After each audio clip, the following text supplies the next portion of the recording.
Assalamualaikum warahmatullahi wabarakatuh.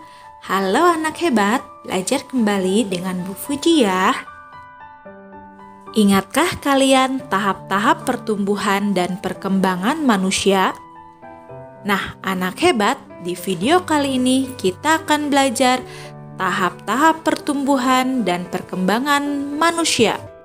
Manusia berkembang biak melalui proses perkawinan. Perkembangbiakan semacam itu disebut perkembangbiakan secara generatif. Pada peristiwa tersebut terjadi peleburan dua sel kelamin, yaitu sel sperma dari ayah dan sel telur dari ibu.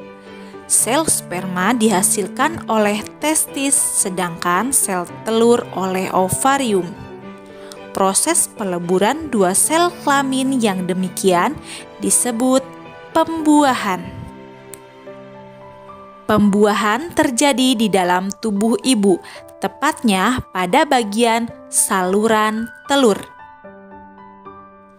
Pada proses pembuahan atau fertilisasi, sel telur dan sel sperma bersatu sehingga membentuk zigot, lalu menjadi embrio sebagai cikal bakal janin.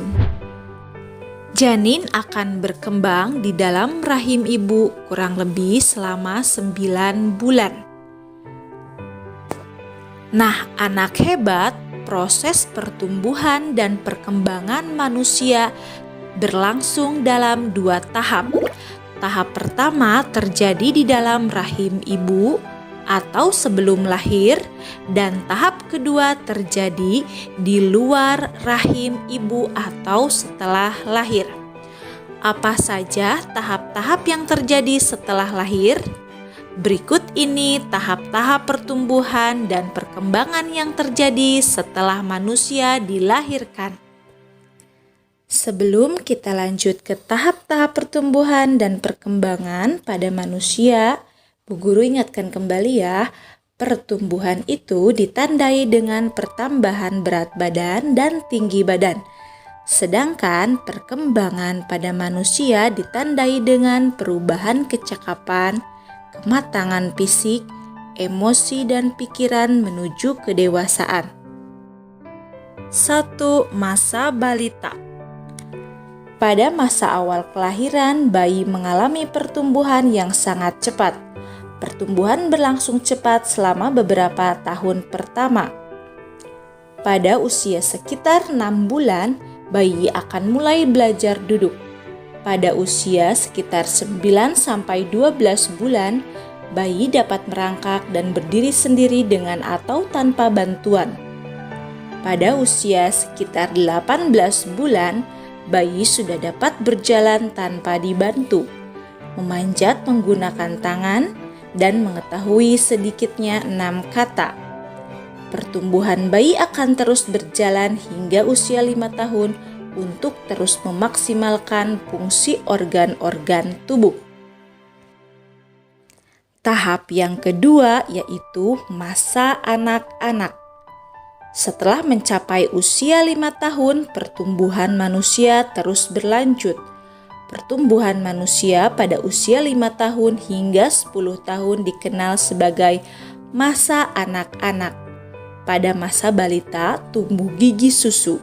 Namun pada masa anak-anak gigi susu akan diganti dengan gigi sulung. Pada masa anak-anak pertumbuhan badan terus berlangsung. Seiring dengan pertumbuhan badan, kemampuan berpikir dan keterampilan seorang anak juga berkembang. 3. Masa remaja. Setelah mengalami masa anak-anak, manusia mengalami masa remaja. Pada masa peralihan dari anak-anak menuju remaja, manusia mengalami masa pubertas. Pubertas adalah masa ketika anak laki-laki dan perempuan mengalami perkembangan secara seksual. Nah, apakah kalian sudah mengalami masa pubertas? Masa pubertas pada anak perempuan berlangsung antara usia 9-13 tahun, sedangkan pada anak laki-laki antara usia 10-14 tahun. Pada masa tersebut, anak perempuan dan anak laki-laki mengalami perubahan fisik dan psikologis yang memungkinkan mereka dapat berkembang biak atau bereproduksi. Pada masa tersebut, pertumbuhan akan terus berlangsung hingga mencapai usia 20 tahun. 4. Masa dewasa dan tua. Akhir masa remaja adalah masa dewasa. Pada masa dewasa, pertumbuhan badan sudah sempurna. Organ-organ tubuh pun telah berfungsi sempurna untuk melakukan berbagai aktivitas. Pada masa ini dipandang sebagai usia produktif, sehingga merupakan usia ideal untuk bekerja dan merintis karir. Setelah itu, usia manusia terus bertambah hingga mencapai masa tua atau manula. Masa tua merupakan masa akhir dari perkembangan manusia. Pada masa tua, kemampuan organ-organ tubuh mulai mengalami penurunan secara bertahap. Proses kemunduran akan mengalami percepatan seiring semakin bertambahnya usia. Kemunduran juga terjadi dari segi mental.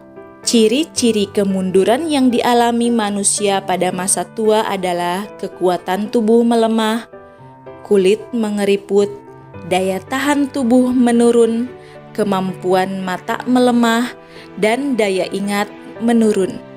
Pada masa ini juga seorang perempuan akan mengalami menopause atau berhenti menstruasi, yang menyebabkan perempuan tersebut tidak dapat melahirkan. Proses penuaan tidak bisa dihindari, tetapi bisa diperlambat lajunya.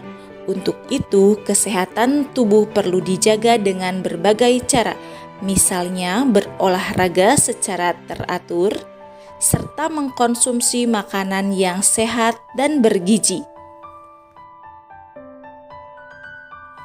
Nah, anak hebat, banyak faktor yang mempengaruhi pertumbuhan, baik itu berupa faktor luar maupun faktor dalam. Faktor dalam antara lain keturunan seperti ras, suku orang tua, umur, hormon, dan jenis kelamin. Sementara itu, faktor luar diantaranya nutrisi atau zat gizi, perilaku dan pola makan, penyakit, keadaan kesehatan, musim, dan keadaan sosial ekonomi keluarga. Selanjutnya, mari kita belajar yang pertama mengenal pubertas. Pubertas berasal dari bahasa Latin pubes yang artinya masa menuju dewasa. Pubertas adalah masa ketika seorang anak mengalami perubahan fisik, psikis, dan pematangan fungsi seksual. Pubertas adalah masa transisi atau peralihan dari masa anak-anak ke masa dewasa. Masa remaja adalah masa memasuki pubertas. Pada masa pubertas, baik laki-laki maupun perempuan mulai memiliki ketertarikan pada lawan jenisnya. Hal ini disebabkan karena organ reproduksi pada laki-laki maupun perempuan mulai berkembang. Mari kita menuju usia pubertas. Pada umumnya, tahap pubertas pada manusia terjadi pada usia 8 hingga 15 tahun, di mana perempuan akan mengalami pubertas sekitar umur 8 hingga 13 tahun, sedangkan untuk laki-laki akan mengalaminya di usia 10 hingga 15 tahun. Menurut National Health Service atau NHS, proses pendewasaan laki-laki biasanya lebih lambat ketimbang perempuan. Jika rata-rata usia pubertas anak perempuan adalah 11 tahun, anak laki-laki baru mulai pubertas di usia 12 tahun. Namun, bisa saja mengawali masa pubertas sebelum atau setelah usia tersebut. Kita beralih ke materi yang kedua, yaitu ciri-ciri pubertas pada laki-laki dan perempuan. Pubertas adalah masa ketika seorang anak mengalami perubahan fisik, psikis, dan pematangan fungsi seksual. Perubahan fisik yang terjadi pada laki-laki dan perempuan terdiri dari perubahan primer dan sekunder. Apa itu perubahan primer? Perubahan primer merupakan perubahan yang terjadi dalam tubuh meliputi perubahan hormon dan organ reproduksi. Jenis perubahan ini merupakan tanda awal seseorang memasuki masa pubertas yang ditandai matangnya organ reproduksi. Adapun perubahan sekunder adalah perubahan yang menyertai perubahan primer, umumnya bersifat nampak, seperti perubahan fisik dan psikis. Perubahan sekunder terlihat dari luar. Sekarang ke perubahan primer pada laki-laki. Ciri yang pertama yaitu terjadinya mimpi basah. Mimpi basah merupakan ereksi di pagi hari tanpa disadari dengan mengeluarkan air mani.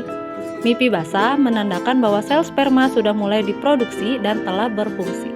Dilansir dari situs Numerous Kids Health, mimpi basah pada saat pubertas terjadi karena tubuh mulai memproduksi testosteron yang merupakan hormon milik laki-laki.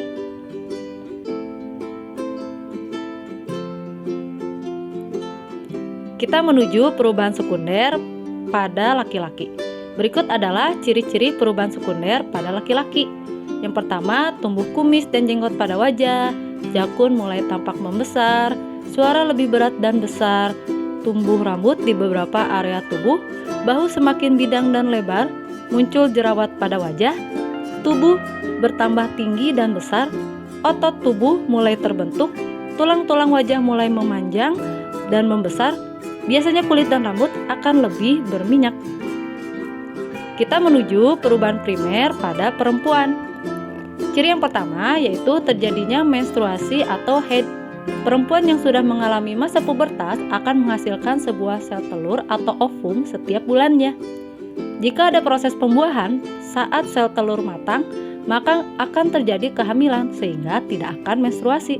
Tetapi jika tidak terjadi pembuahan, maka lapisan dinding rahim akan meluruh dan keluar berupa darah menstruasi. Menstruasi pada perempuan menandakan berfungsinya alat reproduksi.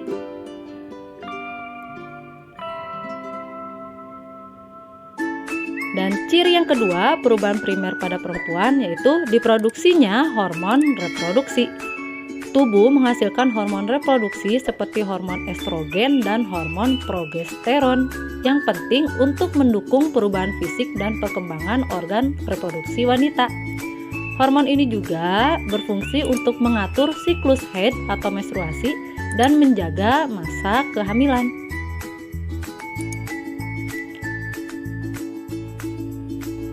Apa saja ciri perubahan sekunder pada perempuan di masa pubertas? Berikut ciri-cirinya. Yang pertama, pinggul membesar, kemudian payudara mulai membesar, suara lebih nyaring dan lembut, tumbuh beberapa rambut di beberapa bagian tubuh, muncul jerawat, tubuh bertambah tinggi dan besar, tulang-tulang wajah mulai memanjang dan membesar, biasanya kulit dan rambut akan lebih berminyak dan kulit lebih halus. Sekarang kita belajar tentang perubahan psikis pada masa pubertas. Ciri-cirinya emosi tidak stabil, rasa ingin tahu yang besar, mulai mencari jati diri, tertarik dengan lawan jenis, dan tidak ingin tergantung orang tua. Bagian ketiga, cara merawat organ reproduksi. Apa itu kesehatan reproduksi? Kesehatan reproduksi adalah keadaan sehat baik secara fisik, psikis, dan sosial yang berkaitan dengan sistem, fungsi, dan proses reproduksi pada laki-laki dan perempuan agar dapat bertanggung jawab.